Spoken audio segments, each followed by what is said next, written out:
आगे तक चलिए। दो 2 मिनट 2 मिनट रुको। हाँ जी, मैंने कहा।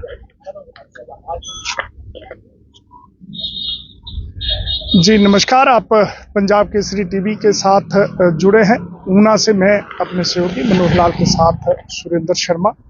3 दिन की ये पैदल यात्रा और माता चिंतपूर्णी के लिए 3 दिन की ये जो कठिन यात्रा है वो शुरू है पिछले कल से। आज दूसरा दिन है। किस प्रकार की मन में तमन्ना है, मां के प्रति कैसी श्रद्धा है। डॉक्टर आस्था अग्निहोत्री पद यात्रा पर निकली है अपने पिता deputy chief minister Mukesh Agnihotri के साथ, और दूसरे दिन है जब ये यात्रा यहाँ से चली है। किस प्रकार की जो आस्था है और क्या इसका जो मकसद है जानेंगे। जी जय माता। जय माता की। क्या जो ये यात्रा है इसका क्या उद्देश्य है, और चूंकि 9 फरवरी को हादसा हुआ था उसके बाद आपने फिर से ये मार्च में यात्रा शुरू की है, क्या उद्देश्य है? जी, मम्मा की आखिरी ख्वाहिश माता का जगराता कराना था और वो उसी की तैयारी कर रही थी जब वो अचानक चली गई।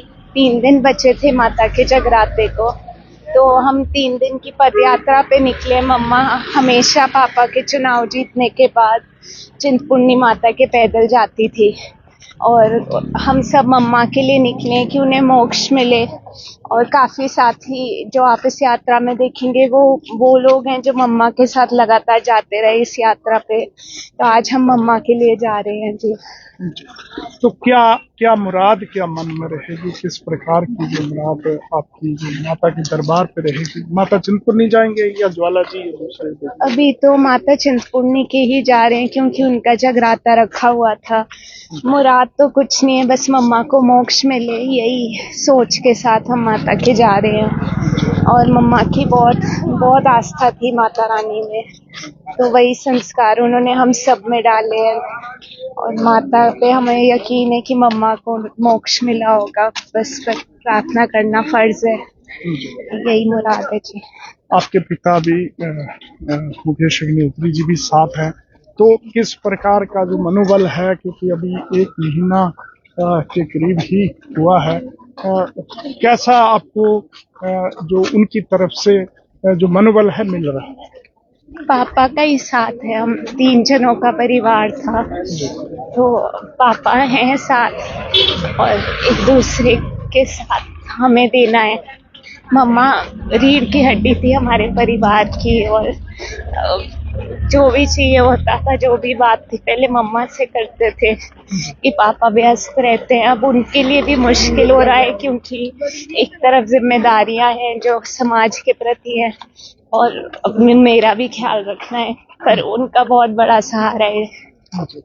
क्योंकि सर आपने बात करी सरकार पे बहुत बड़ी जिम्मेदारी है, सरकार संकट में भी है। एक तरफ आपके परिवार पर संकट आया है और दूसरी सरकार पर संकट है। इस बीच में किस तरीके से मैनेज कर पा रहे हैं जो आपके पापा कर रहे हैं जितना हो सकता है, और आपने देखा ही है वो जैसा हमेशा हनुमान की तरह सरकार की कांग्रेस पार्टी के लिए खड़े रहे हैं, अभी भी वो वही भूमिका निभा रहे हैं। उनके लिए मुश्किल है और हम समझते हैं, पर साथ में वो मेरा भी उतना ही ख्याल रख रहे हैं। कहीं ना कहीं उनके लिए बहुत मुश्किल है कि मैं सोच भी नहीं, कल्पना भी नहीं की थी कि ऐसा कभी दिन आएगा। और मेरी मम्मा का ऐसे मौकों पे बहुत सहारा रहता था पापा को, तो उनकी कमी हर वक्त खलती है। इस समय सबसे बड़ा जो संकट है, और आपने खुद कहा संकट मोचक बने मुकेश अग्निहोत्री, अगर सरकार बची तो कहीं न कहीं उनका भी काफी योगदान रहा है और आने वाले दिन चुनौतीपूर्ण है। तो क्या आप उनके साथ इस तरीके का कोई होगा कि उन्हें कुछ टाइम मिले ताकि वो सरकार का भी प्रबंधन कर पाए, ताकि सरकार ये बच पाए? जी, वो उनकी ज़िम्मेदारी, और मम्मा ने हमेशा समझाया था कि पापा की समाज के प्रति ज़िम्मेदारी है। वो बार-बार हमें कहती थी कि ये याद रखना, जो तुम्हें फ़ैलसूफ़ियाँ मिली हैं, प्रिविलेजेस मिले हैं, ये हरोली की जनता की वजह से हैं। तो ये बचपन से ही मम्मा ने सिखाया हुआ था। अभी यही कोशिश है कि हम हिम्मत से आगे बढ़ें ताकि पापा भी अपना काम बिना टेंशन के कर पाएँ। थोड़ा समय लगेगा, ज़ाहिर है, जिस चीज़ की कल्पना नहीं की होती है, एक नए जीवन में ढाल रहे हैं। हालांकि ये टाइम नहीं है राजनीतिक बात करने का, पर चूंकि चुनावों में जो विधानसभा के चुनाव थे आप फ्रंट फुट पे थे, परिवार के लिए थे, और प्रदेश की राजनीति को, सियासत को आप अच्छे तरीके से समझते हैं। हालांकि ये समय नहीं है, लेकिन क्योंकि सरकार पर संकट है, क्या मानते हैं कि जो ये आने वाले दिन हैं, जो चुनाव है, उसमें आपकी भी कोई भूमिका रहेगी? नहीं, मुझे अगर राजनीति में आना होता तो बहुत पहले आ गई होती। बहुत ऑफर्स थे, पर ये मेरा फील्ड ही नहीं। और मम्मा मुझे हमेशा एक चीज़ कहती थी कि तुम्हारे पिता एक संवैधानिक पद पे बैठे हैं। ऐसे समय में परिवार का दूसरा सदस्य कोई भी राजनीति में आने का सोचे या कोई लोभ लालच रखे तो वो अनैतिक है। और मम्मा ये बार बार मुझे समझाती रही। मम्मा को भी ऑफर आई कि वो वाइस चांसलर बने, पर उन्होंने उन सबको मना किया, क्योंकि उनकी यही सोच थी कि एक परिवार से अगर एक इंसान को इतना महत्वपूर्ण पद दिया गया है तो उसमें संतुष्टि परिवार को रखनी आनी चाहिए। लोभ लालसा की तो कोई हद नहीं होती फिर। लेकिन कहीं न कहीं लोगों के मन में ये भी इच्छा थी कि आप क्योंकि हमीरपुर पार्लियामेंट का जो ये अभी चुनाव है, वहाँ पे आप आए, क्योंकि परिवार में इतनी घटना घटित हुई है कि ये समय ऐसा नहीं है, आपको भी उसमें पारिवारिक के तौर पर मजबूत होना है। लेकिन क्या मानते हैं कि अगर इस प्रकार के ऑफर आते हैं तो आप?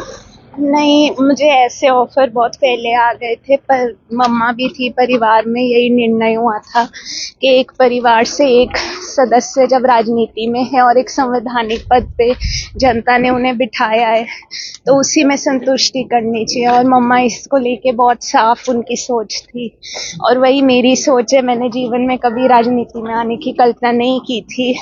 ये तो समय में ने एक मौका दिया कि मैं लोगों को मिलूं। पिता के लिए मैं बाहर निकली थी, ठीक उसी तरह जैसे कोई भी सदस्य अपने परिवार के लिए निकलता है। तो वही मंशा थी, और मम्मा बहुत साफ थी इस बात को लेकर कि चुनाव नहीं लड़ना है, जो मर्जी हो जाए, कि संतुष्टि रखो। कल कितना सफर आपने किया था और आज कितना टारगेट है, कितने किलोमीटर तक? जी, 3 दिन की हमारी पद यात्रा है। कल हमने भटसाली गांव तक यात्रा संपन्न की थी, तो तकरीबन 40 किलोमीटर का सफ़र हो चुका है और इतना ही आगे है। तो कल तक माता के दरबार में नतमस्तक होंगे, यही उम्मीद है। जी, तो आपकी जो यात्रा है वो जो आपकी भावनाएं हैं वो पूरी हो, यही हमारी भी कामना। तो ये हैं डॉक्टर आस्था अग्निहोत्री, जो माँ की जो एक तमन्ना थी, इच्छा थी, और जो उनकी आस्था एक महामाई के प्रति थी, उसको लेकर बेटी यात्रा पर निकली है। ये दूसरा दिन है और जाहिर तीसरे दिन माँ के दरबार में ये पहुंचेंगी। निश्चित तौर पर परिवार के लिए ये संकट का समय है, राजनीतिक तौर पर भी दिखते हैं। इसी बीच ये परिवार जो है वो परिस्थितियों से लड़ रहा है। देखते हैं आने वाले दिनों में किस प्रकार की जो ये पृष्ठभूमि राजनीतिक तौर पर रहती है। बने रहे पंजाब केसरी टीवी के साथ। ऊना से अपने सहयोगी कैमरा पर्सन मनोहर लाल के साथ में सुरेंद्र शर्मा। पानी पियो, थक गए।